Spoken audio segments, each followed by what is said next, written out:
Well, thank you very much, Mr. Speaker. Before I started to speak, Andy Goodell whispered in my ear. He says he has 5 o'clock in the pool. So everyone buckle in. He's going to split the proceeds with me, only 45 minutes. But now, because the hour is so early, I'm going to be brief. There's a lot of people that I'd also like to thank. And the people I need to thank the most and first are the members of the Assembly Minority Conference. I want to thank them for their passion, for their tireless work, and for their commitment to this institution and for the New Yorkers they represent. And it's a true honor. It really is a true honor for me to serve as minority leader. And it's an honor because of the character and quality of the individuals who make up the Assembly Republican Conference. So to each and every one of you, thank you. And as they were recognized, I also want to specifically mention our floor leader, Andy Goodell, and Assistant Floor Leader Mary Beth Walsh for the incredible work they do, guiding our floor activities debate every day. I'm always amazed how well these guys know these bills and how in depth they can speak and how knowledgeable you can speak on those bills. It's really, really impressive.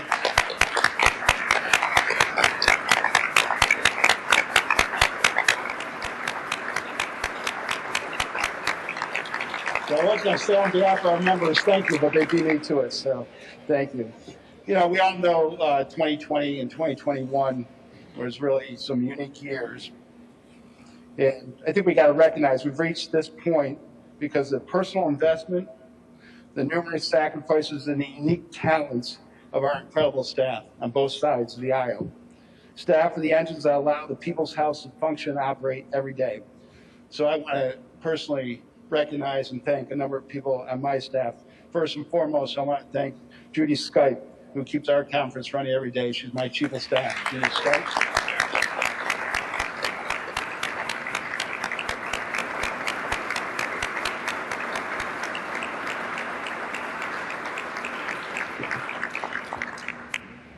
Sitting right next to me, our great floor counsel, Michelle Pellegrini, for the work she does in the trenches.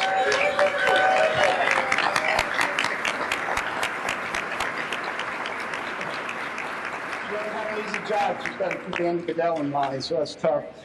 I want to thank Jason Cahoe, who heads up our policy division, and he's really needs a round of applause because he survived this whole local bill saga, so give him a round of applause.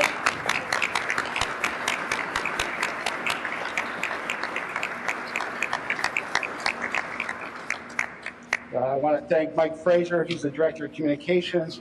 He takes an uneloquent person like myself and makes me semi-eloquent. And he also likes to schedule radio shows first thing in the morning, which I love. But give him a round of applause.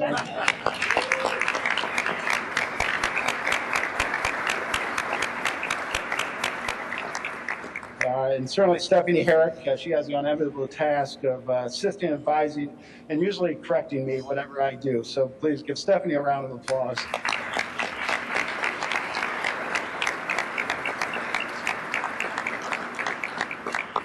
I want to thank our Ways and Means Director, Lauren O'Hare, and from our counsel's office, Ed Wick and Kevin Engel.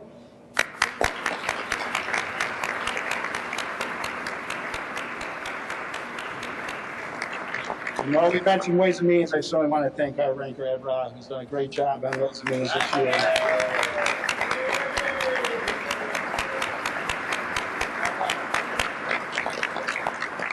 We have Tom Kraus, the old workhorse Tom Kraus, overseeing our Members Services Division, along with Dan Cairns, Matt Dill, and Nick Willa.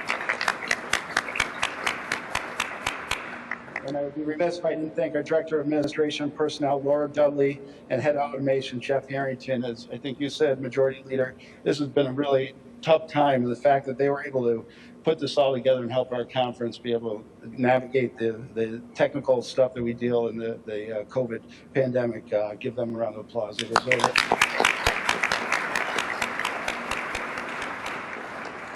And last but not least, my team, my leader's office, the people that keep us organized in the most chaotic of times. I want to thank Christina Bennett, Kelly Klein, and Dawn Rizzo. So please give them a round of applause.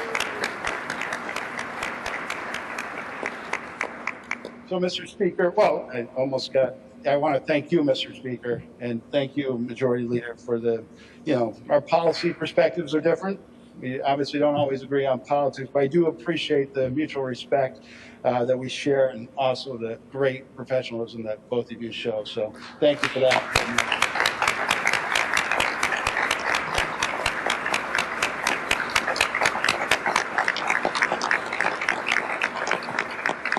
So I think the House would probably be happy. Usually I might say something about policy or politics right now, but because of the early hour, I want to leave on more of a positive note. And really what I want to extend my personal thank you and congratulations to Brian Coyne, who probably knows better than anyone, especially on a night like this, like how do you get through a marathon, Brian? You know it, but Brian, you're a friend. Thank you for your service and everything you provide this institution. After all these years, I'm still not sure how you've been able to do this job. However, I know few have done it better. Have done it better. So congratulations, Brian.